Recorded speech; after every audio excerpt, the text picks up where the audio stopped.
بسم الله الرحمن الرحیم. په لومړي سر کې ټولو ته سلامونه وړاندې کوم. الله پاک دې وکړي چې ټول به جوړ او روغ یاست.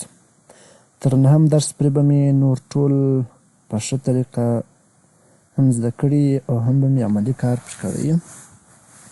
راځو نن نهم درس د فوټوشاپ CS6 فوټوشاپ را خلاصوم. په ټاسک بار کې خلاص پروت دی.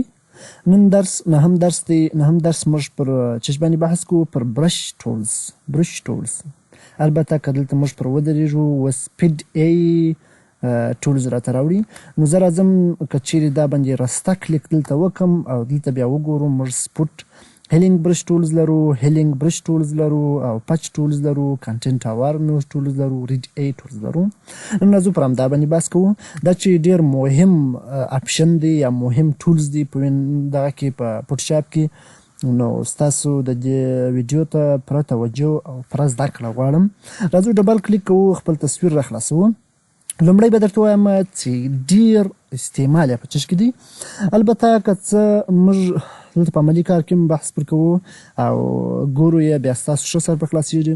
خو لومړی به درته وایم چې کله موږ برش ټولز د دې دپاره استفاده کېږي، بالخصوص ښه استفاده یې دا ده چې کله موږ د یو چا مخ خراب یې، دانې لري، ګونجې لري، همدغه ښه لار ده چې برش ټولز موږ استفاده وکړو، د ده دغه ګونجې او دانې چش کړو، خراب یې کړو، او یا هم پر مخ دانې ور ډېرې کړو، یا هم دغه دانه پر مخ باندې دا فرض کړه د یو ځای څخه بل ځای ته ویسو. ښه مثال یې ما دغه ته ووایي. دغه رقم نور تاسو چې هر ځای یو څه لرئ په یو منظره کې، پر یو تصویر باندې، پر یو عکس باندې یو شی د یو ځای څخه انتقالوي بل ځای ته، هغه شی خرابوي، هغه یو نقطه لري هغه یې خرابوي. دا ټول د دې برش ټولز له لارې موږ کوو. فرض کړه زه راځم دغه مخ را خلاصوم. دا مخ که چیرې ته ورته متوجه سي دا د دانې مخ دی، نو که دی ضرورت به دې ته لري چې د عکس پرنټ کې د اسنادو دپاره یا فرض کړه غواړي یو ښه سټایلي تصویر جوړ کړي، نو دا دانې په تصویر کې خورا بدې معلومیږي. زه غواړم دغه د مخ دانې یې ورڅخه ایسته کړم. دا چې موږ غواړو دا دانې ایسته کړو، یا د دې پزې دانه دلته ډېره بده معلومیږي، د یو چا پر دې ځای دانه ده، دی وایي زه عکس اخلم خو دا دانه د دې ځای څخه انتقال کوي دي پر مخ دې خواته دی. نو دا موږ د برش ټولز په واسطه سره دغه ټول کړنې ترسره کوو. لومړی راځم برش ټولز را خلاصوم، راسته کلیک پر کوم، سپوټ هیلینګ برش ټولز لرو، هغه ښه اپشن یې لومړی دا دی. دا بیا دې لپاره استفاده کېږي بس فقط پر هغه دانه باندې کلیک کوه، دغه دانه غورځي. یا زه راځم چپه کلیک پر کوم، دا دانه یې وغورځول، راځم پر دې باندې کلیک کوم، راځم پر دغه باندې کلیک کوم. دا خو میده دانې ډېرې دي، وخت یې څه ډېر غواړي، زه دغه غټې دانې غورځوم، هغه میده بیا ستیکر. فقط چپه کلیک پر کوه، دی اتومات ټولې دانې غورځي. دا چې د دې مخ ډېر لړلی و، ډېرې دانې یې درلودلې، او اوس هغه سم مخ سو، نه یوه دانه پاته ده او نه یو ټکی پر پاته دی. دا په دې لږ کار باندې چې ما پر وکړي چې بیخي فقط په برش ټولز باندې یو ځای یو ټولز مې استفاده کړه، میده به بیا تی خپله کار وکړي، یعنې ټولې دانې وغورځول شوې. برته موږ انډو لرو. انډو په وینډوز کې ما ویلی دی، انشاءالله زیاتره مې وینډوزونه ویلي دي. که کنټرول زید موږ ووهو، یوازې یوه کړنه، ګوره په دا ځای کې ورته ګوري، یوه کړنه دی شاته ځي، بیرته مخته راځي. مګر په فوټوشاپ کې که غواړې چې اول سر ته ولاړ سې، بیا کنټرول الټ زید وهه، چې ټولې بیرته هغه تا چې ترسره کړي دي کړنې ټولې بیرته انډو کوي. ګوره یوه دانه دغه د پیدا کېږي پر دې ځایو باندې. یا هم راسه هیسټوري را خلاصه که، دغه اپشن سر ته بوځه، لومړی تصویر انتخاب کړه چې بیرته اول سر ته راسې. د هغه څخه وروسته موږ بیا راسته کلیک پر دې ځای باندې کوو، هیلینګ برش ټولز لرو. هیلینګ برش ټولز بیا د چی دپاره استفاده کېږي؟ هغه بیا د دې دپاره استفاده کېږي. دی څه وایي کله چې کلیک پر وکړو، ګوره کار نه کوي وسه. دی بیا وایي الټ کلیک ټو ډیفاین ا سورس پوینټ ټو بي یوزډ ټو ریپایر د ایمیج. دا الټ کلیک ووهه که چیرې ته غواړې چې دغه سورس یعنې په کوم ځای چې ته الټ کلیک وکړي هغه پر نورو ځایو باندې مشخص کړي یا ځانګړی کړي. دا بیا د دې دپاره استفاده کېږي که فرض کړه د ده پر مخ دغه دانې یوه یا دوې ته ور ډېروې، بیا راسه پر یوه دانه ودرېږه، زه پر دې دانه درېږم، الټ نیسم، بیا کلیک کوم. کله چې مې الټ ونیوی کلیک مې وکړئ، ګوره راځم الټ کلیک کوم، اوس راځم پر دې ځای ږدم دانه، پر دې ځای ږدم، پر دې ځای ږدم، پر دغه ځای ږدم، پر دا ځای ږدم، دلته ږدم، دلته ږدم، دلته ږدم، دلته ږدم، دلته ږدم، دلته ږدم. دا دی د مخ دانې دونه ډېرې شوې. ګوره مخکې لږ ولې اوس ډېرې شوې. دا بیا هیلینګ ټولز دی. هیلینګ ټولز د دې لپاره استفاده کېږي چې هغه یو ځانګړی ځای دی انتخاب کړي، هغه انتخاب شوی ځای پر نور ځایو باندې ږدي یا یې اپلای کوي، یعنې کاپي کوي. زه بېرته راځم دلته برش ټولز هسټوري ته راځم، اول تصویر انتخابوم. دغه څخه وروسته بیا پر دې ځای راسته کلیک کوم، پچ ټولز لرو. پچ ټولز بیا د دې دپاره استفاده کېږي کله چې انتخاب کې دلته بس موږ ته په لاس راکوي څو اندازه ته غواړې دا چیز کې ورکې کې دا ځای دا راسه پر دې ځای باندې کلیک وره، دا سپین ساحه هر ځای چې تا ته ښه معلومېږي هغه ځای ورته راوله. بیا دا دانه زه غورځوم، راسه کلیک پر وکړه چې کلیک پر وکړي دا راکش کړه دلته، راسه دا غورځوم د دې ځای څخه راسه راکشه کړه راکشه کړه دا بوځه دلته. دغه رقم دا مې انتخاب کړي، دا باید لږ انتخاب شي، کنټرول ډي وهم چې د انتخاب ووځي، خالي دغه دانه چې ده دا انتخابوم، دا کشوم دا ځای ته.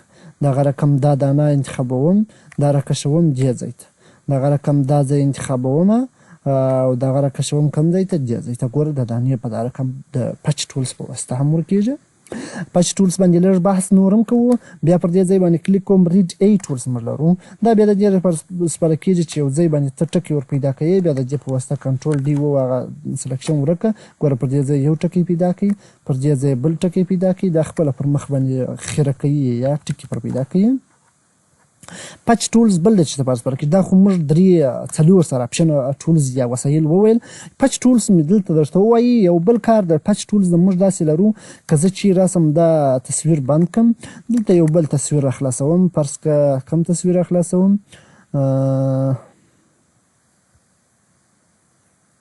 فرض که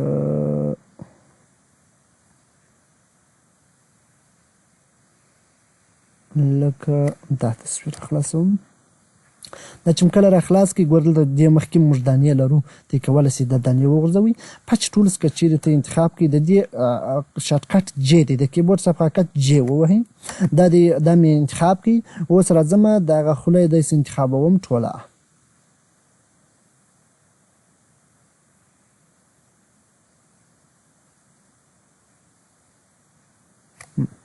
دا د دې ځای کش کړه، پزه دلته راوله. ګوره پزه مخکې دلته، اوس د خولې پر ځای پزه شو. ته کولی شې چې دا انتخاب کې خو دا راولې دلته سترګه راولې. ګوره دغه رقم دا سترګه راولې، دا وریځه راولې.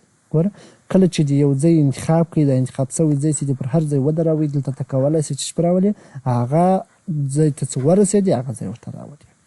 یا هم راځم دا بېرته بندوم، دا نو که بل تصویر دلته راخلاصوم. فرض که کوم تصویر راخلاص کړمه، دا به راشوه کړمه لاندې.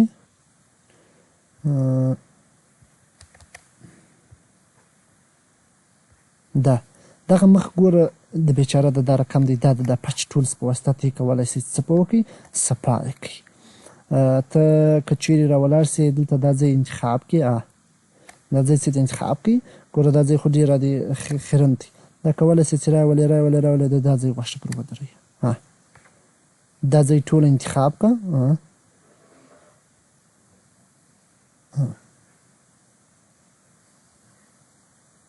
انتخاب یې کړئ، راکش کړه ته دغه ځای غوښه پر ودروه. ته باید لږ ما انتخاب کړی وای، ځکه چې نور دغه سر راغلی. ګوره لږ انتخابوه، راځه د بل ځای غوښه پر دروه، راسه دا نور دا د خیروالی مخ یې سمیږي، لکه دا ځای زموږ سم کېدای شي سمولی شي. دا د پچ ټولز دنده، د پچ ټولز دا دوې دندې ترسره کوي. یو هغه نږدې څه خالي دندې بس څنګ ته خالي دانې یا د اخرت ځای ټکی مخ باندې دا دې خوا ته واړوه، یا هم سم داسې ټوله مخ یې ورته غیروي، بیا پر دا بل ځای په دروي. پس که کله ناکله یو تصویر موږ واخلو، زه راسم دلته شاید په تصویرو کې یو تصویر ولرم، لکه دلته راځم ای ته راځم، بیا راځم اپس ته، بیا راځم انټر شوي ته راځم، په دې ځای کې نه لرو، اخیستل شوي ته راسم. دلته زه تصویرونه لرم، تصویرونه م ډېر تصویرونه دي. فرض که چیرې دا سپین ږیری راخلاص کړم، د دې دغه ګوی ورکوئ. دا ګوی چې ورکوئ فرض که راځمه زه لومړی سپوټ ټولز پر اپلای کومه. دا ماچش انتخاب کړئ.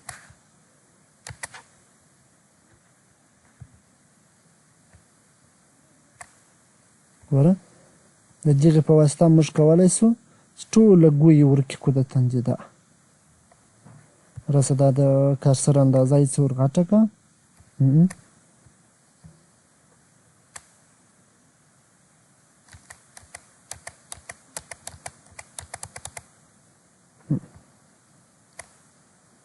که چیرې په دا رقم نه ورکېدل بیا ته کولی سې چې دلته راسې پچ ټولز انتخاب کړې. پچ ټولز موږ چې لرو دلته لرو، پچ ټولز انتخاب کړه.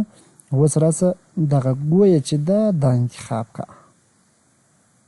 فرض که زه تر دې ځایه درته انتخابوم. دا انتخاب کړئ، دا راکش کړئ دا ځای ته. هغه ګویه ورکه شوله، دا صفا ځای پرې ودرېدی. په دغه رقم ته یې کولی سي چې دغه سپین ږیری ځوان کړي. دا و زموږ نننی نهم درس. خدای دې وکړي چې استفاده ورڅخه وکړئ. تر راتلونکي درسه پورې مې پر الله سپارم. السلام علیکم ورحمة الله وبرکاته.